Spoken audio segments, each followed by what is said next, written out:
Our first post is called Burdensome Details, which is a continuation of the conjunction fallacy that we've been talking about for the past couple episodes. Yeah, It starts off by reminding us that the conjunction fallacy occurs because we substitute judgment of representativeness for judgment of probability. By adding extra details, you make an outcome seem more characteristic of the process that generates it, even though that makes it less probable. And I wanted to start out this with going into a little bit of feedback that we got, because in the LessWrong post specifically, it said that this is one of the most controversial findings, and people are always denying it and arguing against it. And I was like, that's interesting. I guess that's why it's been researched so much, but I don't know why it would be so controversial. And then on our Discord, just hours after we posted the episode, someone was arguing against it and saying like how this is why it doesn't make that much sense, which I thought brought up a really good example. So I'm going to read that. Please. Oh, interesting. Yeah. So the user, who was again Why We Cur, says that the conjunction fallacy actually makes sense, doesn't it? It's like saying Superman will violently murder 10 people. Who are terrorists about to murder 10,000 people? Technically, the second example adds extra information that makes it less likely. Just Superman will violently murder 10 people is less likely than Superman will violently murder 10 people who were terrorists about to murder others, right? Well, because there's many reasons you could murder 10 people. Right. So, but like, if you told me that Superman murdered 10 people, I might find that implausible. If you told me that he murdered 10 terrorists, I'd find that more plausible, because that's how Superman rolls, right? Mm-hmm. But if all you told me was that he killed 10 people, they could have been supervillains, they could have been bank robbers, they could have been terrorists, they could have been whatever, space aliens that were invading. So, like, if all I knew is that he killed 10 people, I would guess that they were bad people, right? And I think I would be correct in guessing so, because I already have the character of Superman, right? Like, I already know a lot about him. Yeah, except that he doesn't kill people, so I think it's very improbable that...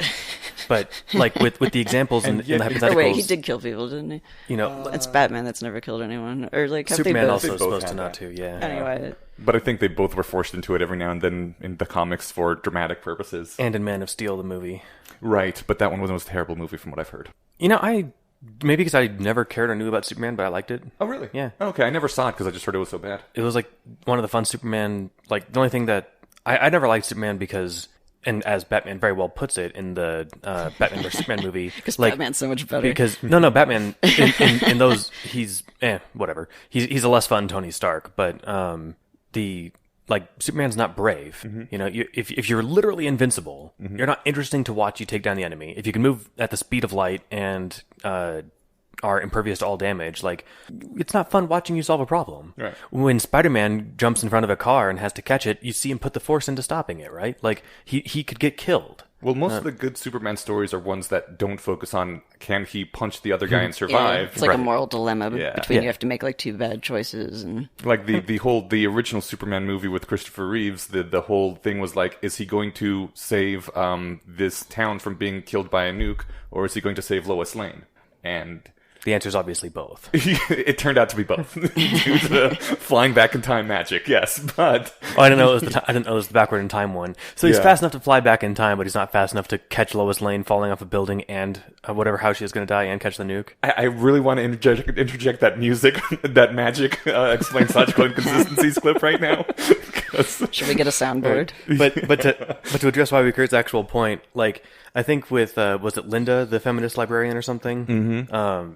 Like we don't know anything about her character. Mm-hmm. We only know what's been provided. So like I think that granted it set it up like the kind of person who's going to be active in the feminist community, but maybe at this point it's worth just like actually looking at the math, whatever you look, if you draw it out and you say here's the space of possibilities where Superman kills 10 people, and I'm going to draw another circle for where Superman kills 10 terrorists. Mm-hmm. It'll have to be inside the one where he kills 10 people. Mm-hmm. And if I were to throw a dart at that those two circles, I would more likely hit the big, you see what I'm saying? Yeah, I do. So I think there's a slightly like higher probability that Superman would have killed 10 terrorists than 10 people generally, but I think it's such a small blip in the math that it still is just like so much more probable for A than B.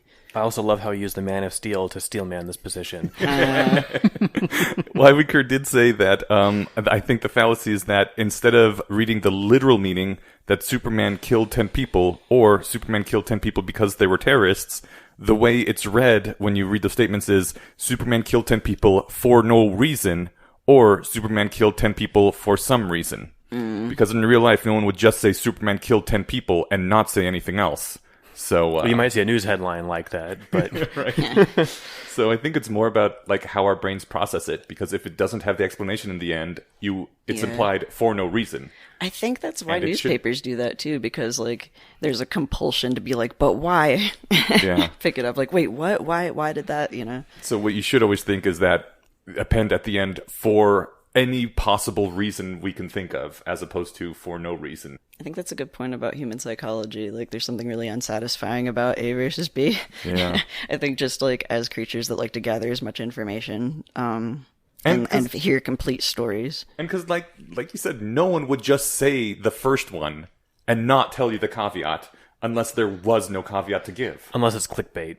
Or Yeah. Well, no, I'm raising that because I was catching up on the backlog of the Mind Killer podcast, and you guys mentioned the headline, which I heard about, that one of the people involved in one of the largest vaccine trials for COVID vaccine died. Yeah. And I remember seeing that headline. Mm-hmm. What I didn't remember doing, or no, I must have seen this because I saw it on Reddit, and I always click the comments on anything that is interesting, but not in the headline. It was someone in the control group. And so, like, So he died. but it was reported left and right that somebody died in the vaccine trial. Yeah. And so you can bet if we had a Superman and Superman killed 10 people, that would be on the front page of every newspaper that you could click and get ad revenue on, right? And you'd have to go to Reddit to find out it was 10 terrorists. Yeah. Exactly. So Stephen, when I hadn't heard that, so when you said the beginning of that, like that somebody who was involved in this trial died, I thought that the punchline was going to be, but not of COVID. Oh, okay. So like I was like already just so suspicious of that headline. Right. Like as soon as you said it, I was like, okay, but I'm waiting for one who's Where's in, the but? I'm waiting for one, in the experimental group who gets hit by a car, and they're gonna report that someone Died in of a the heart vaccine attack. trial who received the vaccine died of a car accident. The vaccine maybe makes you less able to control cars. they would actually probably have to put that in the adverse events. Oh my God. Effects rather. One of my jobs when I was doing clinical research is to you collect every bad thing that happens to everybody who's on an experimental drug. So you could be on like a drug for diabetes, but like you break a nail and you're like, my nails are breaking more easily. You got to write it down. You don't know if it's a side effect. But there was a really funny, this is such an aside. Never mind. There's a funny story about something. Is it short and really funny? Yeah, I can It's shorten both it. short and really funny. It's totally worth it. Yeah, I was gonna have to drag it out of you. I forget some of the details anyways. I'll just shorten it, but there was some CRC was collecting AEs for a drug, and one of them was there was a guy who came in and said, dogs are following me around, and she's like, I had to write it. I had to put it down, like legally. And then it turns out that was a real side effect of the drug. In males, it like changed your sweat to create a scent that was attractive to dogs. Holy shit. She's like, that was one of my instructors actually at the research boot camp, and she used that as an example of why you should always record all the AEs. That is a wonderful story, and I think that's awesome. And now I need to ask, would it make dogs follow you in an aggressive manner, or because like you smell like another playful dog? I don't Because know. if that's She the didn't case, where can I get specify. this drug? Because I was just thinking that. I mean, It's what like- if it makes you sexually attractive to dogs? I would not want that. If it just made me seem like a playful dog, Yeah, and I'm like, that's oh my okay. God, every dog wants to play with me now. Yeah. I don't care what else this drug does. You can market it as like as just that, I right? think it was a heart attack drug, but I don't remember. I don't want heart attacks either. Perfect. Yeah, Here it is. like double bonus. It stops heart attacks because you feel so happy for the was dog. just thinking so it's that too. killing you. It's like maybe that's how it really works. Maybe that's its mechanism of action. But I do like the takeaway from Iwyker's thing that if you don't include any details, the brain might autofill for no reason. And I think as long as we're careful to safeguard against that, that sounds like good wisdom to take from that. I would want to test like Batman killed 10 criminals for some reason versus just have this that, second yeah. one. Like, Yeah. but then if you know about the conjunction fallacy or you might be like clued into what they're testing for. I feel like the statements Batman killed 10 people and Batman killed 10 people for some reason have equal probability. Like, for some reason encompasses all possible reasons. Yeah. Unless for no reason. Unless like- for no reason is the default thing that people think. Sure. Yeah. I think you'd have to ask two different groups. Probably. Yeah. Which they usually do, I think, in these anyways. So That's why I'm not designing That would be a trials. fun test, though. if we can find some way to ask a bunch of people that somehow aren't on the Beijing Conspiracy Discord because they'll have heard about this. I mean, if we have a listener that goes to Comic-Con and wants to just randomly ask people one question or the other and record all the results. But You're right. nerds, no should ask- probability. we should ask people who don't know what the conjunction fallacy is. So, yeah. All right, yeah. Anyone who can get this information for us, I'll send you $20. The first person who gets it. I can't do it to everybody. Right. Yeah. It just reminds me of the thing where comic book cons like bring really good business to restaurants nearby because nerds tip well, but like if you're in a casino area, the casinos lose business because nerds know statistics. Cool. That's why they don't have... Oh, they probably do have Comic-Cons in Las Vegas. I think LA Comic Con is like the biggest Yeah. in the world, or the New York Comic Con might have been. LA is where it started, so I would imagine... Or LA or San Francisco. It's in that... Damn it, it's one of the California ones. Like the California one. As a non-Californian, I just have San Diego, San Francisco, and Los Angeles all as one big city in my head. Yeah, no, me too. It's surprising how far apart they actually are. But like, to me, like, I don't care. Right. They're Like, on the coast, they're in California, they're the same damn city. like Jace, if you told me your friend worked at Burger King, and then he told me today they moved to a different Burger King, I don't bother picturing a different Burger King, right? To me, it's like they work at an abstract Burger King that I don't care where it So is. you're saying your mental image of California is like generic beach with like palm trees, some Yes. high rises, and like a highway. Precisely. A bunch of very attractive but shallow people that want to act orange but are trees. doing waitressing instead. That definitely was in LA. There were some very bizarre people in LA when I visited. I think That the was only fun. reason I don't think of that about San Francisco is because now I know San Francisco is where all the nerds are. There's some different weird people in San But they're Francisco. probably just within a few blocks of Los Angeles, so there's a lot of intermixing. In the next generation, we're going to have very attractive, very smart people because San Francisco If only. and kinda Los Angeles are the same town. You're counting on the smart people breeding with pretty people. That's true. Yeah. Or vice versa. Could happen. I mean, the What pretty were we people talking are about busy again? being waiters, and the smart people are making tons of money, so they just hook up with the people who don't have that much money. Perfect. Yeah. All And right. they just automate all the waiters' jobs. Oh shit! We've solved that problem. Then they got to start getting jobs as house husbands. Was there I want to get was a there job any as a other house husband. anything else on Why We Curse feedback? Because I found that valuable, but if there's anything else there, I want to dig it out. That was basically the whole gist of it. Nice. Well, thanks for that. That was awesome. Look how good Steven got at segueing us back on track. Yeah. My segue was like, what were we talking about? Let's see. There was Conjunction fallacy. This So- reminds me of in Methods of Rationality when they were talking about the overly complicated plots. I realized that was probably Eliezer trying to put conjunction fallacy explanations in the universe. and playing with what I think is called the Batman's Gambit on TV tropes, where you need like 7 or X yeah. number of things to line up perfectly for this to work. Yeah. Like Pitch Meeting makes fun of like the Joker having all the crazy luck in the world, but I kind of just see that like as his power, right? Maybe you just don't see all the things he's trying in the background that don't work. He Well, actually because has the thing- superpowers, he just doesn't know it. right, or like it may like the thing is he's not trying because he's like fuck it, I don't care if any of my plans work. Like that's the thing is like I'm just fucking around. So, if, like the guy with the cell phone bomb in his chest in the prison or in the jail he happened to be taken to or whatever, like. There's probably a dozen things he does that don't work out that we never hear about. Exactly. Maybe he had a cell phone implanted in a prisoner in every jail across the city, and they all blew up at the same time, right? It would Like, be such a good movie. Like from the point of view of the Joker, and you're just seeing all the stuff that like Batman never notices or something because he like didn't advertise it right. I'd watch that.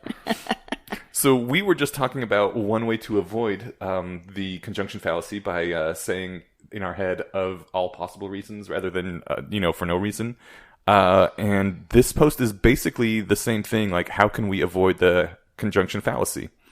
And what Eliezer says is that forecasters would have done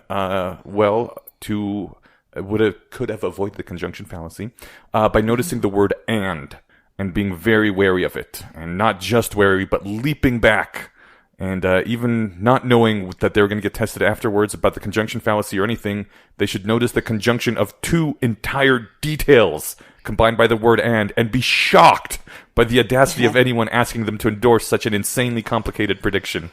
I mean, yes, but like I like the general theme of it, but then you could say because of or due to, right? Yeah. What you need is just like you just need to be able to notice that there's two different things being That was what made me here. think of methods of rationality, where there was the like, as soon as somebody starts talking about a plot that has like more than two steps, or what was it, or like more than two details that have to go right. Yeah. They were like, oh, like complication. What was it? Penalty for complexity. More epicycles, yeah. That was when he was arguing with himself. My memory of it is like now you could, eidetic, but Draco's father said the limit on how complex something can be is 3 things going right at once, and since you never wanted to push things all the way to the limit, the practical limit was actually 2. Right.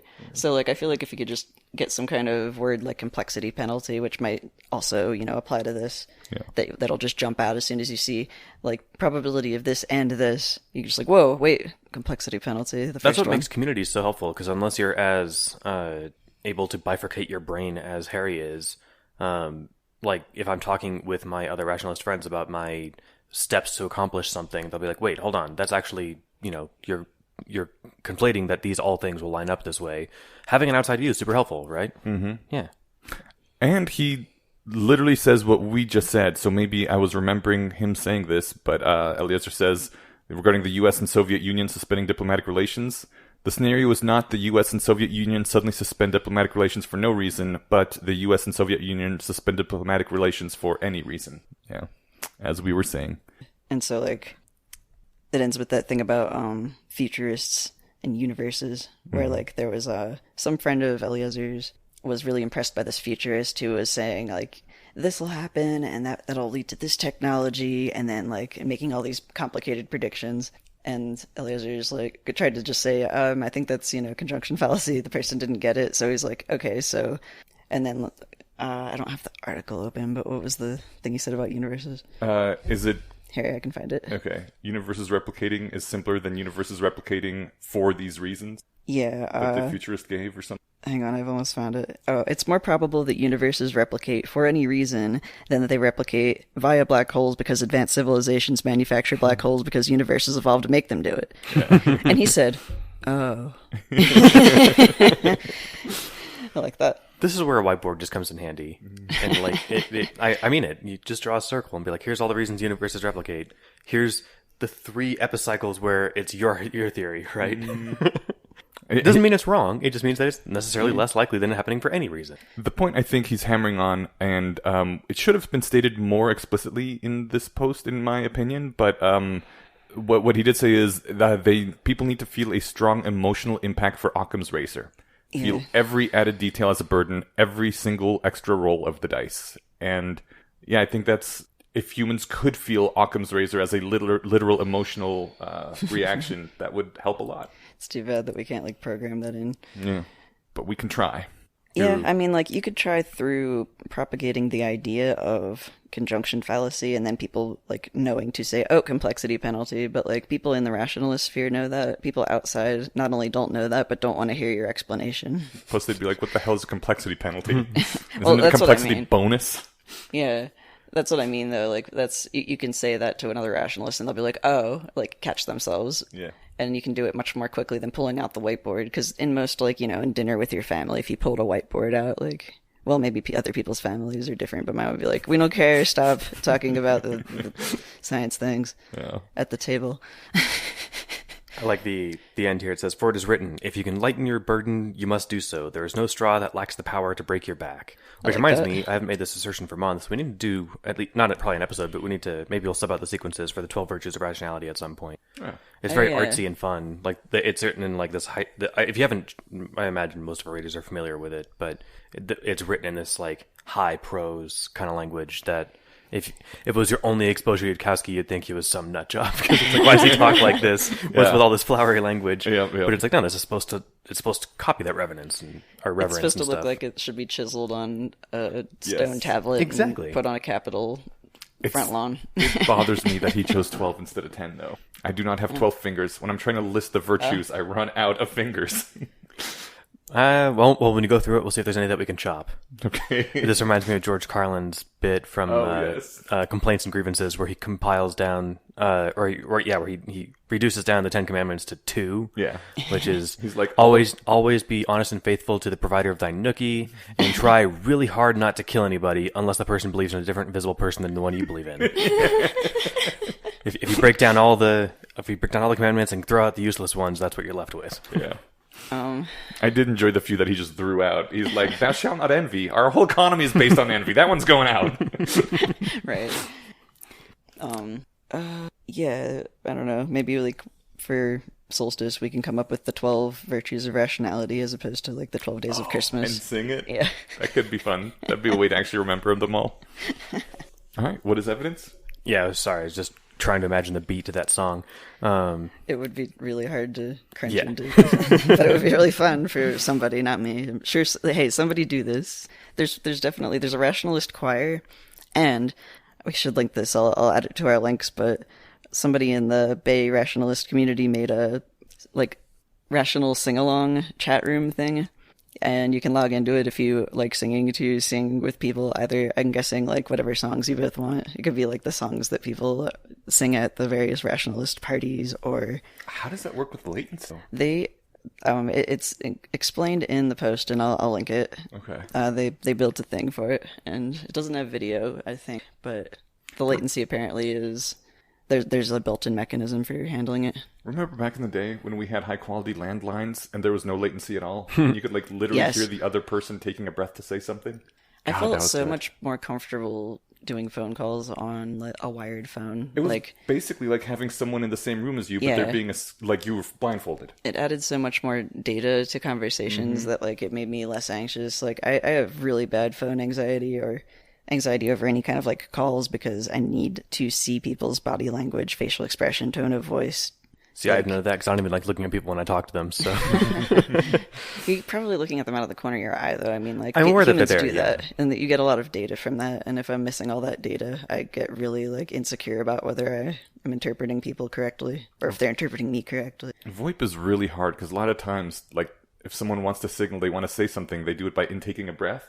And by the time you hear that on VoIP, due to the second or half second of latency, you've already started the next word. So then you're talking over each other, and it's awful. I've noticed since coronavirus that a bunch of podcasts have gotten worse to listen to because people aren't recording in the same room anymore.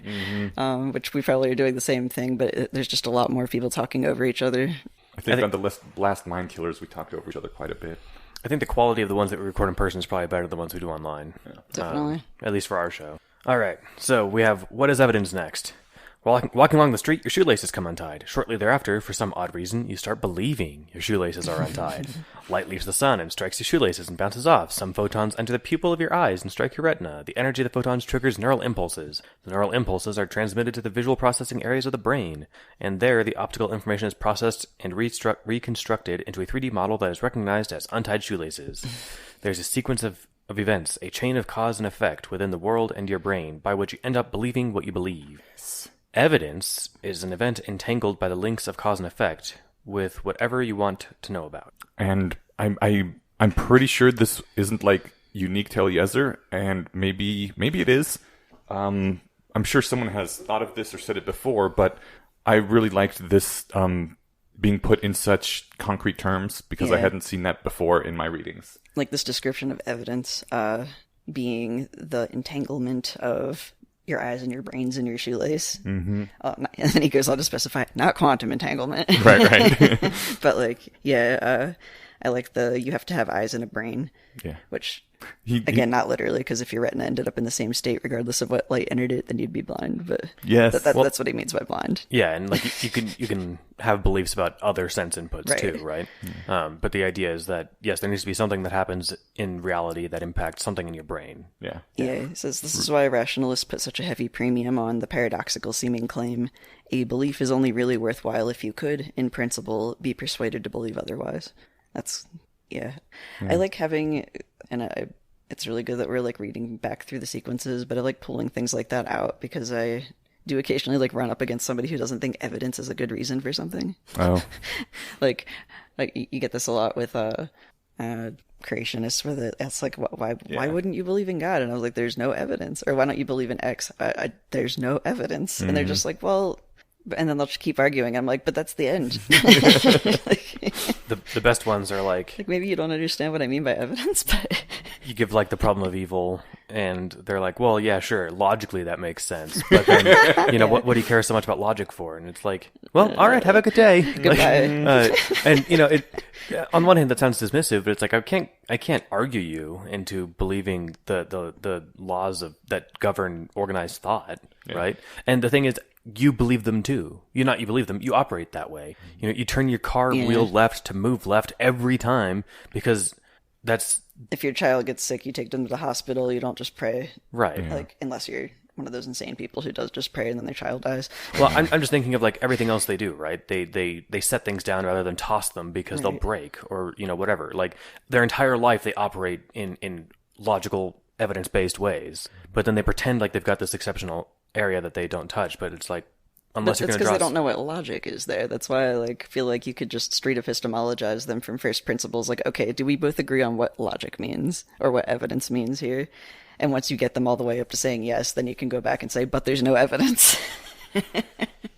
I want to pursue that further, but before we do, I wanted to also read this other thing he said about evidence, which I thought was an important consideration. He says, not every influence creates the kind of entanglement required for evidence.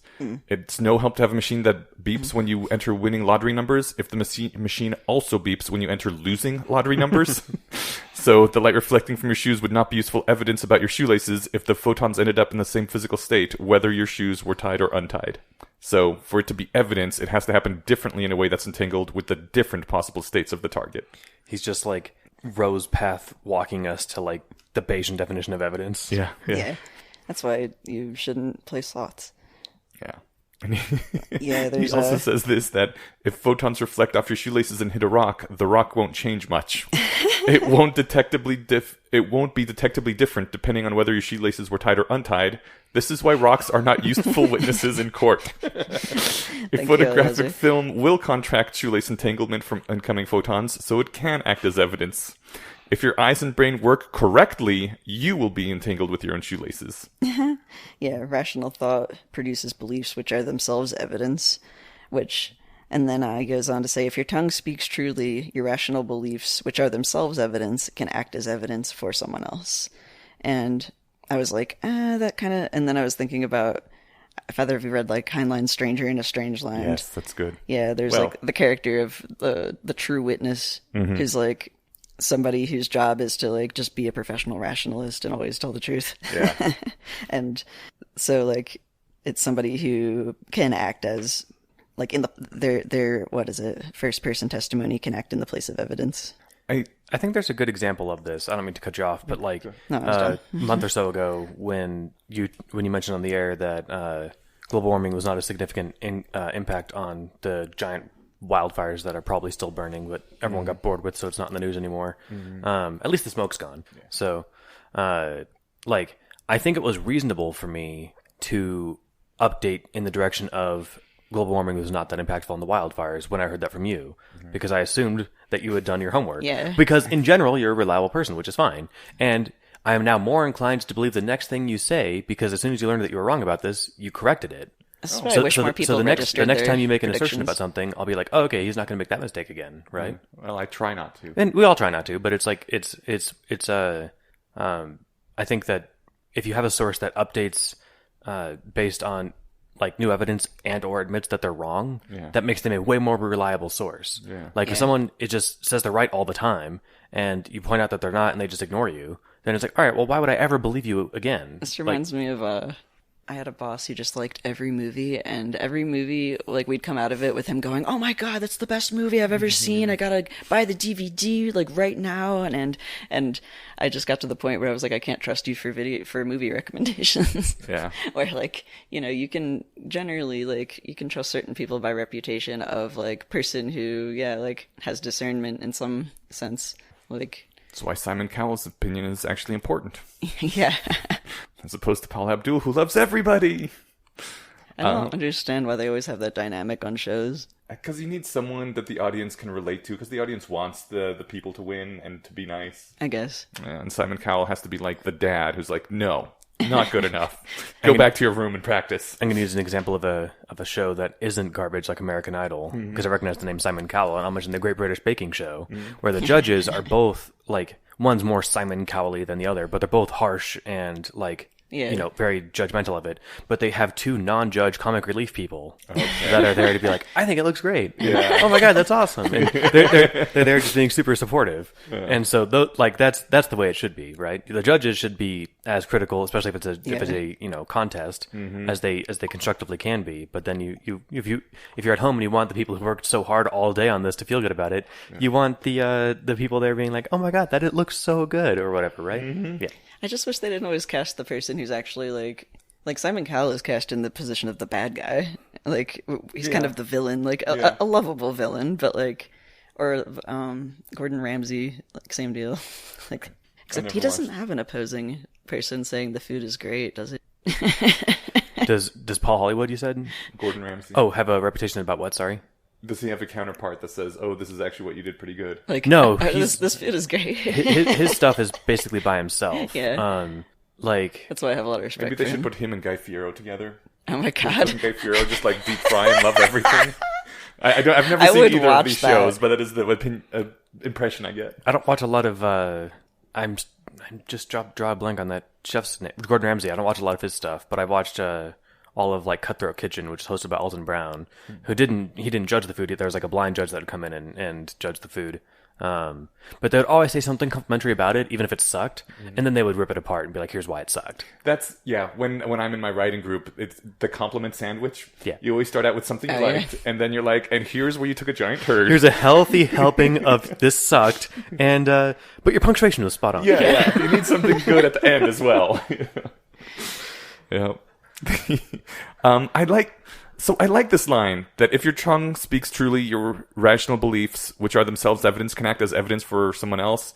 But it's also like really hard because I sometimes repeat things that I've heard that I didn't investigate myself, or maybe didn't investigate it enough. But you tend to I don't know. So I trust people in the rationalist community because they'll if I feel like if people see something and they haven't necessarily verified it, they'll be like, I don't know what my epistemic status is here, but I saw this thing. They won't just say it as though it was true. Yeah. I feel like a bunch of people that I know in the rationalist community are somebody whose opinion I would absolutely trust because they would tell me as much as they knew about the thing. Yeah. And with the global warming fires thing, I hadn't heard of that before, so when I did hear it, I updated way too hard on it.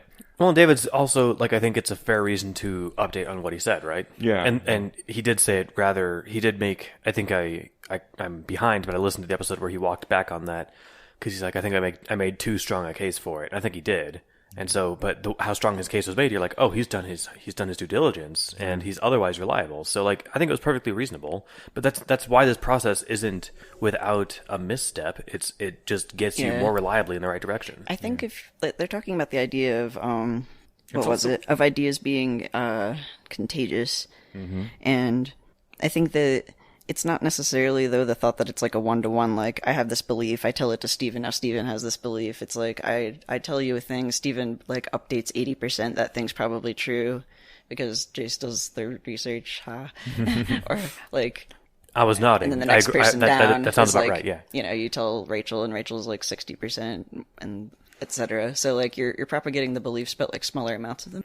I think it's also really helpful if you have, a back-and-forth network with these people, so you can update as they update. Yeah, that was what I was thinking too, because you were saying David said this, he was too, then he came back and said, oh, here's an update, and then you updated based on his update, which is how it should be. That's how science works.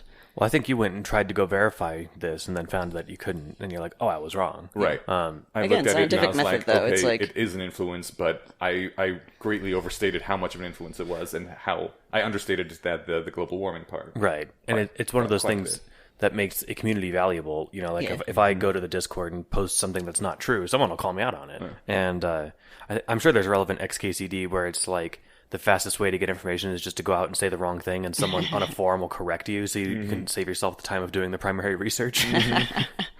That's really funny. I wonder if anyone's tried that. I'm pretty sure I've seen someone do it at least once. I don't remember where it was now. Someone I met who's active in the community, Alex Chen, was for a while like the number one person asking questions on Quora, or I think asking and answering.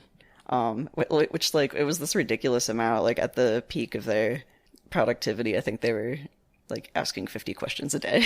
Wow. Asking or answering, but like that's like in search of positive answers. I wonder if anyone's tried to just like do the opposite thing where they just like, I have this belief that X, and see if like a bunch of people come in screaming at them. I tell you what, this doesn't come out till Wednesday, right? Yes. I'll try and think of something to put on Discord, and we'll test this before it comes out. Okay. All right. And then now the best part is that I get to say, I knew that, I won't actually have sounded stupid even though I said this because I said it in advance, but they won't hear it until the future. Right. Yeah. All right, my perfect excuse to make something up. I'll give it some thought. Are you worried that after this they'll never be able to trust a thing that you say on Discord? No. No, it's just a one-time thing. You're coming on saying it right now. They're welcome to distrust me as much as they want. I don't. I hope no one trusts anything I say anyway. So. I try to be honest and reliable, but like no one should take anything I say as fact. I trust your like media recommendations. Oh, good. Oh, maybe that's it. I'll recommend something terrible. That sounds nice and harmless. I don't know if you can, because there are people who really love terrible things. I'll think of something. Okay. If I'd be like, oh my god, Batman versus Superman knocked the Avengers out of the water, right? Of course, people they'll, really I would just be like, but they'll never believe that coming from me. All right, I'll think of something. All right. So we were just saying about rational beliefs being contagious. It says they're contagious among honest folk who believe each other to be honest.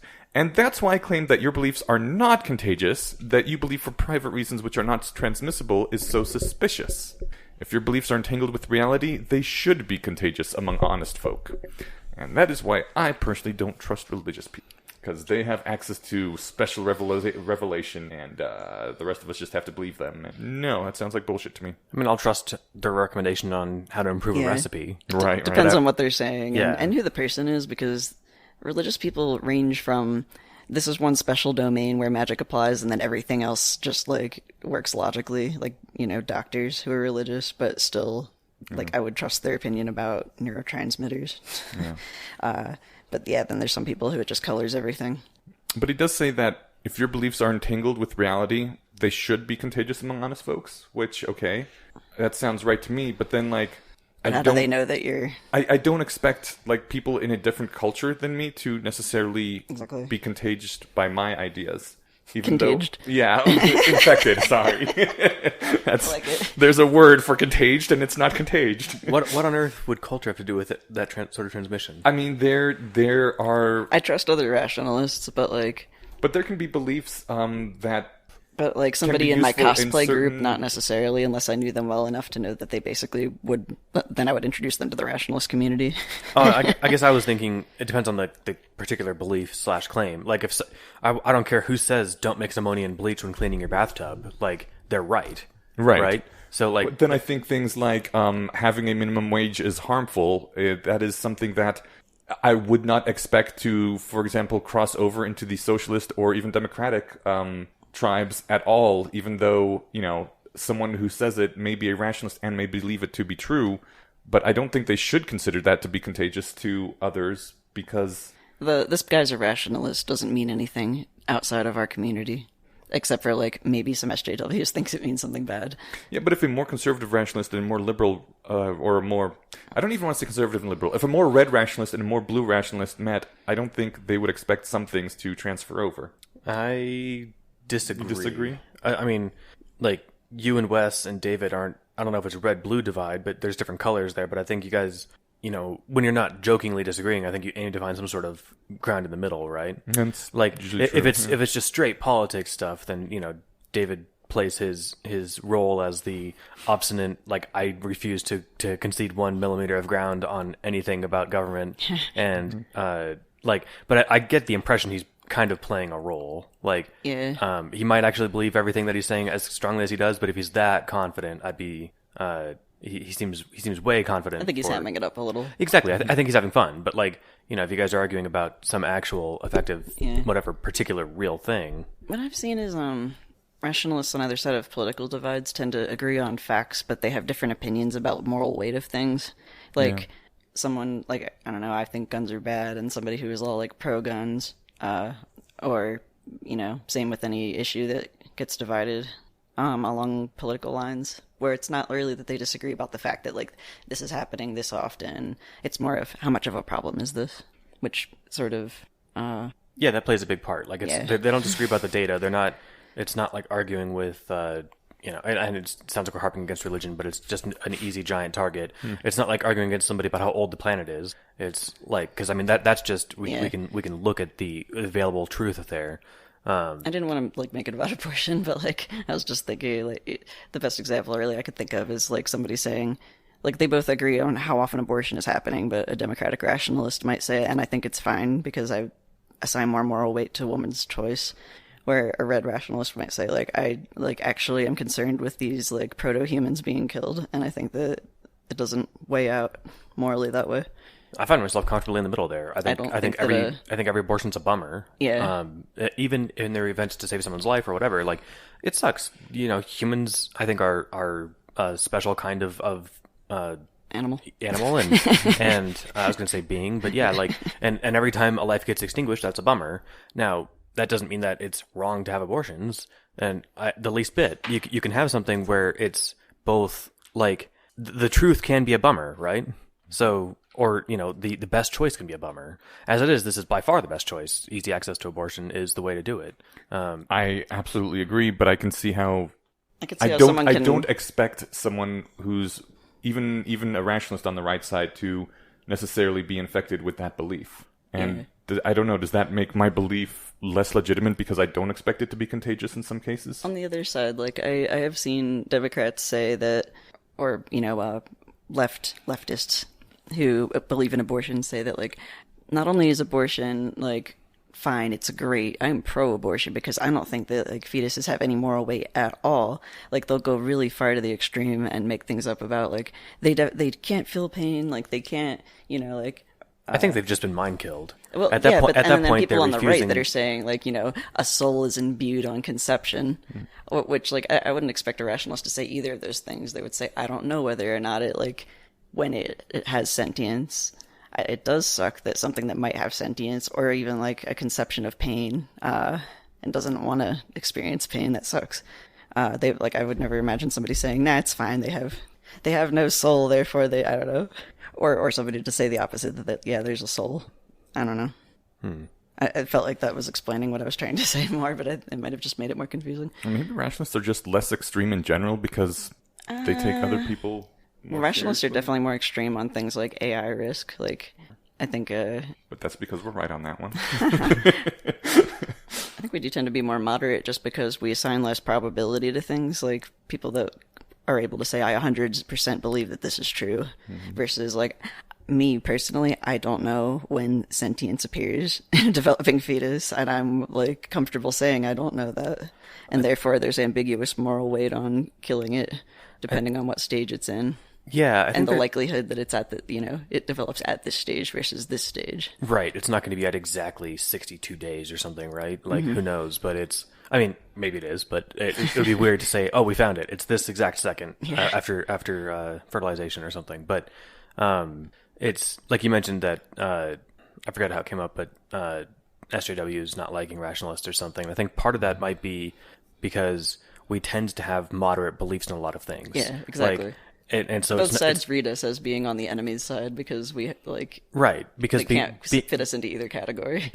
Well, yeah, exactly. If you're not 100% in our camp only shooting the other way, then you're one of them. And even I was just gonna say, like, the weakness that they see is the strength that I see is that we're able to, like, actually see the other side of the argument and admit that there's merit to it. Now, that's what I was going to say. Yeah, I mean, there's merits to positions I disagree with. Doesn't mean I agree with them. It means that I can acknowledge the merit of it. Hey, I see where you're coming from. I think that's a good point. I think that the cost-benefit analysis still comes out this way. Yeah. Even on positions where, someone may be on the extreme side, they still are willing to talk to people on the other side, which is seen as a no-no by a lot of people. Yeah. They're just monsters. You can't talk to them. Exactly. If you talk to a monster, you become a monster. That's how vampirism works. The other side is vampires. Anyway, are we done with sequences? Let's see. I think we had one thing at the very end. I'll grab it. Ahead. Okay. So try to explain the kind of thought processes you use to systematically produce beliefs that mirror reality. Explain why you think you're rational. Why you think that, using the processes like the one you use, minds will end up believing snow is white if and only if snow is white.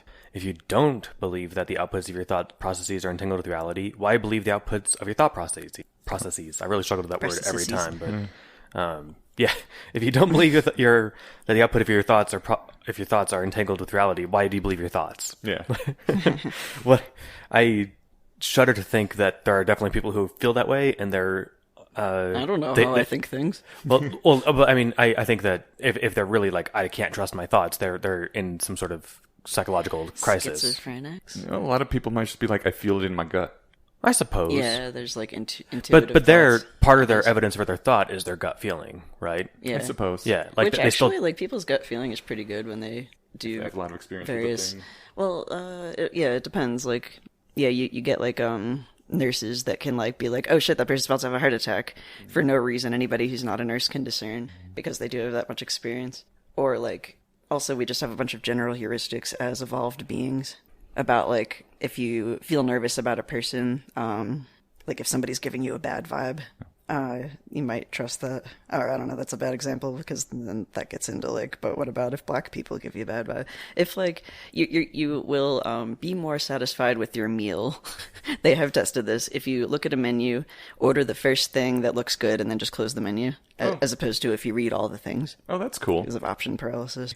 I've kind of made that Comparisons unconsciously my own like way of doing it, because once I've made the decision, it's like, well, I'm not going to sit there and like, oh, I should have gotten this occasionally, but then I've never, I don't know, I've never tried to operationalize like how much did I enjoy what I got, but then I'll just get the thing that I saw that that I thought I might like the next time or something. Remember when you used to go to restaurants and go out to eat? Right. In that It feels case, like ages ago. In that case, I should randomize where in the menu I start. Yes. Because otherwise, I'd always end up with something near the front of the menu. Or go to one of those expensive restaurants that only has like 5 things. Okay. And they hand you, it's like a placard, and it's got a nice printed thing, and it's like, here's the 3 or 4 or 5 things that we have. Pick one. And it's like, well, I've seen everything, and I don't like these 2, so yeah, I'll get this. I don't know, I tend to look at a menu like just by sort of blurring my eyes and skimming around it, and the first thing that jumps out. I guess you do tend to get more things like towards the beginning of the menu if it's got several pages, but like that's fine though because it's still me getting a thing I like.